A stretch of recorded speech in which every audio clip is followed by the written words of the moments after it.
Welcome to e-Pathshala, subject social medicine and community health. Today's paper which we are going to discuss is the healthcare delivery system, but we are going to discuss about indigenous system of medicine. Thanks to the development team under Professor Mishra and his team from Aligarh Muslim University, and coming to the objectives. The types of indigenous system.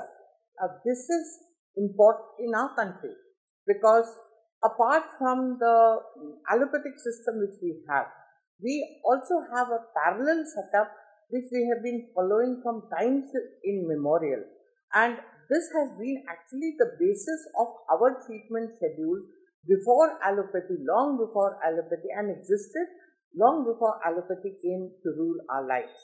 So we must know the types of indigenous systems in India, the medical systems of Ayurveda, the practice of yoga, the system of Unani medicines, and the Siddha system of indigenous medicine. Now, in this Ayurvedic or the indigenous medicines, we have different systems and they follow different rules and patterns. That is, the medical system of Ayurveda deals with the jadis and the bhutis.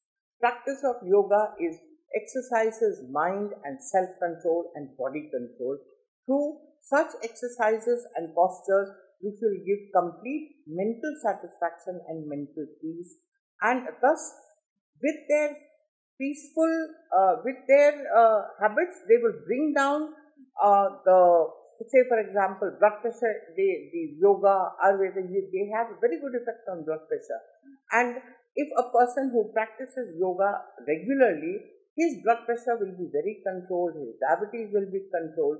So these are medicines and practices which are absolutely precious to us, and this is how we must maintain and keep them in use today. Then we have the system of Unani medicine. This came from the Urdu system, and they have their own Jhar, Khoop, and and the Siddha system of medicine. All these have been regularly been practiced in our country from times immemorial. And last of all, the homeopathy system of medicine. Most people know only homeopathy as a system ki jahan meethi goli khana hota hai, and children are very happy. Children and old people are very happy in order to take the homeopathic system. But this system is, what are these small meetha golis consist of? They consist of actually chemicals. Pharmacology is involved, and the use of chemicals is involved, and the use of chemicals and their action on different parts of the body at different times. So the timing, the body actions, and the structure of the body, they all become important parts as far as homeopathy is concerned. In the introduction, India actually has a unique distinction amongst different countries of the world in having at least 6 different recognized branches of indigenous systems of medicine. These branches are better known as the Ayush system of medicine. In India, Ayurveda, Yoga, Unani, Siddha, and Homeopathy. All of them did not originate in India, but all of them have been assimilated in the Indian culture. Homeopathy came to India in the 18th century. It completely assimilated into the Indian culture and got enriched here. Now it is considered as part of the Indian system of medicine with its own group of followers who are absolutely devoted only to homeopathy, and they swear by homeopathy because those chemicals are best suited to their bodies. Apart from these systems, there are a large number of healers in the folklore stream who have not yet been organized under any category. For example, we have the healers, the traditional healers in the villages, and they do Jhar Khoop. Now, this is also a sort of a system treatment, but we have not included into any one of these systems in which we are already speaking. Now, for example, Jhar Khoop. You go to these sadhu babas they are sitting in the temples, they are sitting in their ashrams, they are sitting in their mats, and um, they use these brushes of peacock feathers in order to bring out the evil, to flow out the evil from the body, and they burn different chemicals or ashes, and those ashes are given to be applied on the forehead. And it is said that those chemicals in the ashes may have an effect on the body of the person, thereby rendering him a cure. Now, what is the background of all this? We have absolutely no idea, and neither are those folklore traditional practitioners able to tell us on what is the basis of these medicines. For some of them, now Ayurveda, we know that Ayurveda deals with plants and jadis and beauty, and each plant has its own chemical composition, and it's made in a separate way. Either it is crushed, or it is cooked, or boiled, or steamed, or mixed with some other chemicals. It forms a decoction of a beautiful chemical which will have a very good effect. Now, we know that is the system. In homeopathy, we are dealing with chemicals who have been given the form of these small white, actually globulets of sweet balls. And these little small tablets, or they can be taken very comfortably. Then in the other systems, not to say much, but none of them has actually given us a basis. Yoga has now been developed so much that it is giving us a basis of some understanding, definitely. Now, Ayurveda. Let us take them one by one and try to explain what these medicines mean. Ayurveda is a Sanskrit word meaning life knowledge. It is originated in the prehistoric times, and some of its concepts have been discovered since the times of the Indus Valley civilization. Because in the Indus Valley civilization, in the beginning, we found little pots and for crushing and polishing those medicines. So we believe that they could have been used as treatment centers of the olden times of these plants or whatever it is. So some form of traditional medicine did exist from the Indus Valley civilization. Ayurvedic names, that is, three elemental substances, the doshas. They say that Vata, Pitta and Kapha. Vata means the gas part. Pitta is that the juice which comes out from the liver and the gallbladder. And if its pH changes, then its functioning and its effect on the body balance will also change. And then, of course, the gas.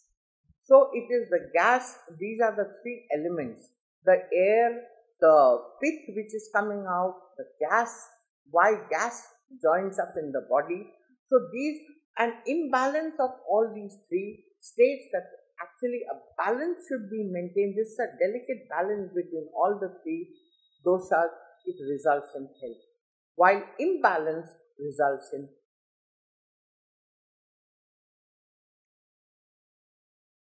it actually lays great importance on living in harmony with the universe and harmony of nature and science.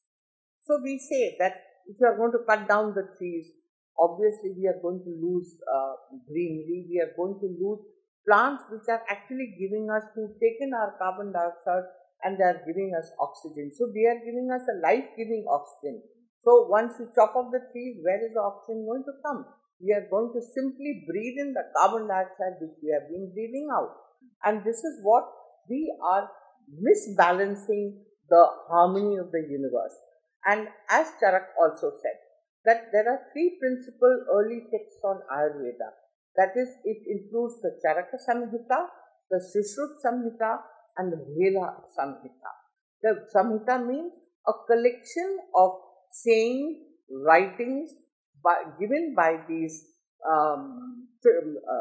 traditional, old, intelligent people who form the basis of traditional medicine from times immemorial. And these are the intelligentsias which have been given to us today in the form of Ayurveda. Charaka Samhita, that is author was Charaka. Shushruta Samhita, author was Shushruta. Bhela Samhita is the Punarvasu. In the diagnosis and treatment in Ayurveda, the philosophy of Ayurveda is based on the theory of Pancha Bhutas, that is the 5-element theory. Now, that means Ayurveda has actually 8 ways to diagnose illness. So, we are not experts in Ayurveda or in traditional medicine, but from what little we know, because there are people who are actually trained in Ayurveda and they are the doctors. And so, let us just try and share this knowledge between us. So, we are dealing with Nadi. Nadi is the pulse, and it is a very important part of Ayurvedic medicine and that system of treatment of medicine, because the first thing which they see is the Nadi pulse, which they read, and through the Nadi they are able to understand what is happening in the entire body. Then the Mutra, that is the urine, the Mala, that is the stool, what type of stool, because they will often ask questions of how are we passing urine, is it, what color is it, does it smell, how often do we pass it, in what quantities, and similarly about stool, what are the colors and what type, what consistency. Then they are most important in tongue. They look at speech, they look at touch, they look at vision, and they look at akruti, that is the appearance of the person. So these are the factors on which the Ayurveda physician takes out his diagnosis and gives the treatment. Now, the general examination is known as a 10-fold examination, through which a physician examines in the following parameters. Now, let us see this. This is the psychosomatic constitution, the disease susceptibility, qualities of tissues, body build, anthropometry, adaptability, mental power, digestive power, exercise endurance, and the age of the patient. After which information is received from all this, there is an absolute match of all the factors which come out in order to give one proper diagnosis through which he will treat. Now, treatment or upakarma in Ayurveda. Upakarma in Ayurveda means treatment, and this can be done in langhana or brimhana, that is, food is a very important part. And second thing, if you remember being visiting an Ayurvedic physician, the first thing he will say is तरह का खाना खाना चाहिए, गरम, ठंडा या फिर ये खाना चाहिए. तो खाने के ऊपर उनका बहुत जोर रहता है. और किस तरह का खाना, मतलब all these foods which you take in must balance those doshas, and the kapha, pitta, and all the 3 doshas must be balanced. So if there is any imbalance which he finds on his examination, he rebalances the entire thing by either depleting your diet of certain things and by increasing the nourishing on certain things. Now, in depleting the diet, if we remember, one is, he says that we are purifying certain functions of the body, and in others he says that this is hyperactive. So what we are doing is we are pacifying it. For example, emesis is what? Ulti karna. So when a person does vomits, so he is actually getting purified. And purgation. So whether it is from the top, oral emesis, or he passes stools, diarrhea, that is purgation, and either an enema is given or plants are given in order to improve the tractability of the GI system, so that they say that जो भी वात पित्त कफा के कारण अंदर में जो भी गड़बड़ी आती है अंतड़ियों में, that is removed by all these purification methods. Now, for example, nasya, that is nasal medication. Actually, if you remember reading about it, which I'm sure some of you will do, that there is a yoga, in which people take in water through one nostril and take it out through the other, or certain breathing exercises. That is, you are breathing through one nostril and you are taking out, I'm forgetting the name of this particular asana, but this is a very important thing. That means, and they will be able to find out how much air is going in and how much is purification is occurring. So this asana, these methods, these exercises are all to balance the body. And Raktamosha, that is bloodletting in ancient times. They don't do bloodletting now, but in ancient times, when there used to be high fever and the person was with rigor, they would do bloodletting. Any vein they would cut and collect the blood, and so that in depleting the blood volume, they would be purifying, they would be bringing back the body to balance. Then Samana, pacifying. The pacifying, we are actually hyperactive colon, hyperactive GI disturbances. So they use pachan की गोली आती है, अदरक की आती है या नींबू की आती है. They are very tasty, very interesting and very interesting to eat. So these digestives are taken. Then increasing the digestive. If you take these pachanas, they help in digestion. Then they help in the hunger. If digestion takes place, depletion will occur and natural hunger pangs will come. Thirst will improve, so you will take water which is very good. Exercises they order, and sunlight to a certain extent. They will say wear a white cloth, sit with your back or with your face, do some quiet asana, sit in meditation so that the sunlight goes into your body. It creates peace, it creates purification. And the wind. Now, specializations in Ayurveda, the 8 major divisions of Ayurveda are as follows. That is Ravi Shankar and Shukla, 2007. According to them, this classification has been given. That is Kaya Chikitsa, internal medicine; Kaumara Bhatya, pediatrics; Bhuta Vidya, psychiatry; Shalakya, otorhino, that is ENT and ophthalmology; Shalya, surgery; Agada Tantra, toxicology; Rasayana, geriatrics; and Vajikarana is aphrodisiacs and eugenics. Benefits and criticism of Ayurveda. Ayurveda advocates holistic medicine. Means you are treating the body of the person or the patient as a whole person, and you are purifying his system. You are bringing into balance his internal system through Ayurveda. Though Ayurveda is an age-old practice, it lacks firm scientific basis.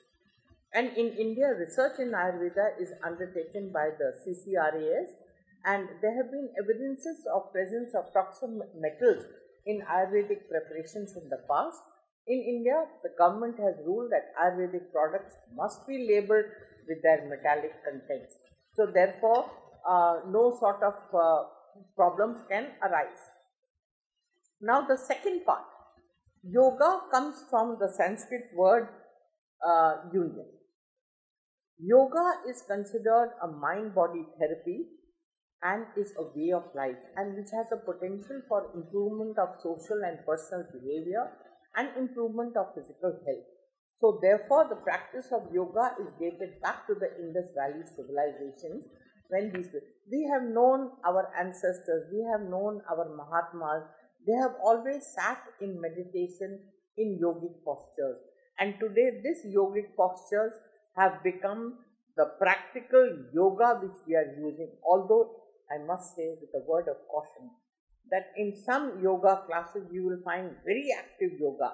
Yoga is not that active. Yoga is sinking into meditation to give the body peaceful peace, internal peace, and sets the axis of the body in one simple zone, and it is a balanced zone. Yoga Sutras of Patanjali constitute actually classical Ashtanga Yoga, that is the 8 limbs, and is also called the Raj Yoga. Now, what is the classical Ashtanga Yoga? The 8 limbs. Yama, the 5 abstentions, that is Ahimsa, Satya, Asteya, Brahmacharya, and Aparigraha, that is non-violence, truthfulness, non-stealing, celibacy, non-possessiveness. Then the Niyama, that is Niyam se follow karna, that is Sauka, purity, Santosha, Tapas, Swadharya, self-reflection, and Ishvara Pranidhana, that is contemplation of God. Now, actually, if you see, what is yoga? Yoga is bringing the mind and body to such a balance that we reach in one axis to the Almighty God above. And we are connected with Him in order to gain peace. If we are connected with the Almighty Lord and with the universe, we are at one with the universe. So all our 3 doshas are all in a straight line.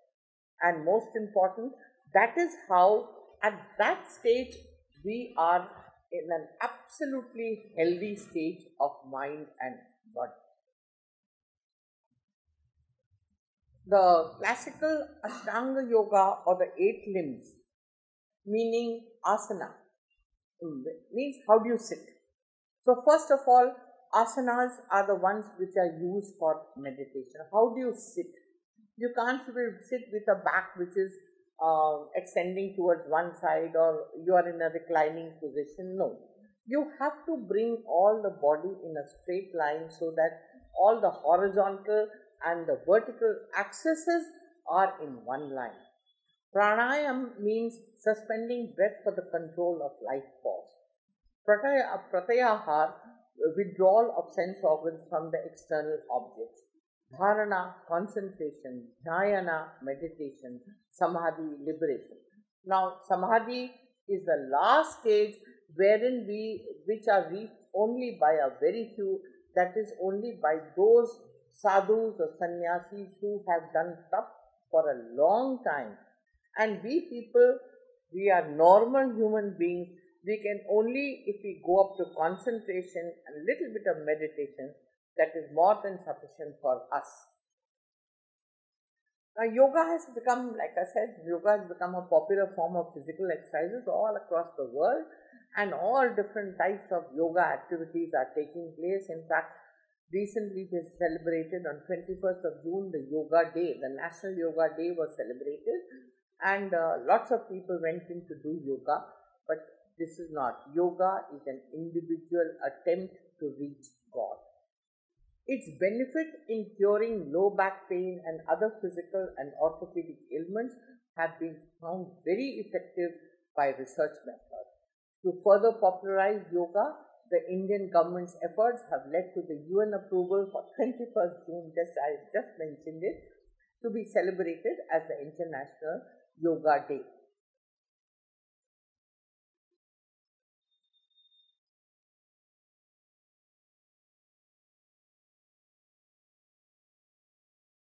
After Ayurveda, you have the Unani system of medicine, and Avicenna defined Unani medicine that it is the science in which we learn various states of body in health and when not in health, and the means by which health is likely to be lost and when lost is likely to be restored. So Unani medicine came from the ancient Greco-Egyptian medicine made popular by Arabic soldiers by Ibn Sina, that is Avicenna, more popularly known as Avicenna.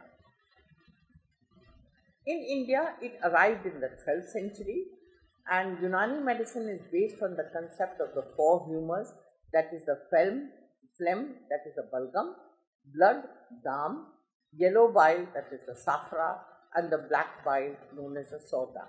Now, we are not very familiar with the Unani medicine, but whatever information there is, it is available to you in your slides and information booklet. In the diagnosis and treatment of any cause or any factor is encountered by the Kuvayate Mudabra Badan, the power of body responsible to maintain health, the failing of which may lead to quantitatively or qualitatively derangement of the normal equilibrium of aklat, that is humors of the body, which constitute the tissues and the organs. This abnormal humor leads to pathological changes in the tissues, anatomically and physiologically at the affected site and exhibits the clinical manifestations. In the Usule Ilaj, that is the principles of management in Unani medicine, the treatment in Unani medicines are of three types and they depend on regimenal therapy, the pharmacotherapy and the surgery. The Unani medicine is presently practiced in India, Bangladesh, Pakistan, Sri Lanka, Nepal, China, Iran, Iraq, Malaysia, Indonesia, Central Asia, the Middle Eastern countries. In India, the system has been developed scientifically, nurtured and systematically integrated into healthcare delivery system over the time. And Unani has its own special practitioners. Now in the Siddha, Siddha is a system of traditional medicine that originated in Tamil Nadu in South India. And the word Siddha comes from the word Siddhi, which means an object to be attained, perfection or heavenly bliss. In other words, when you meditate, you reach that bliss of mind which is totally peaceful and brings a calm into your body. So therefore, Siddha focused to Ashtama for Siddhi, that is the 8 supernatural powers. The concept of disease in Siddha system is when the normal equilibrium of the three humors. Here also we are basically dealing with the three humors as in Ayurveda, that is the Vadam, Pittam and the Kabam that is disturbed, and once these three, that is Vat, Pitta and Kapha, once this is disturbed, the disease is caused. The factors assumed to affect this equilibrium are actually environment, climatic conditions, most important diet, physical activities and stress. Under normal conditions, the ratio between all the three should be 4:2:1, and any disturbance in this ratio brings therefore different types of diseases. If Vata goes up, there will be different types of disease. If Pitta goes up, we have gallbladder, intestines, digestion. And if Kapha goes up, we have the acute respiratory infections or the lung infections. Kapha, we say when we are, the bulgum has to come out, the expectoration has to come out. So any disbalance in all this ratio is likely to bring about a state of disease and infection. In diagnosis, examination of 8 systems is required, which is commonly known as Yen, Vakai, Teru. Na, that is tongue, Na, that is black in Vatam, yellow and red, these are the different colors which are given.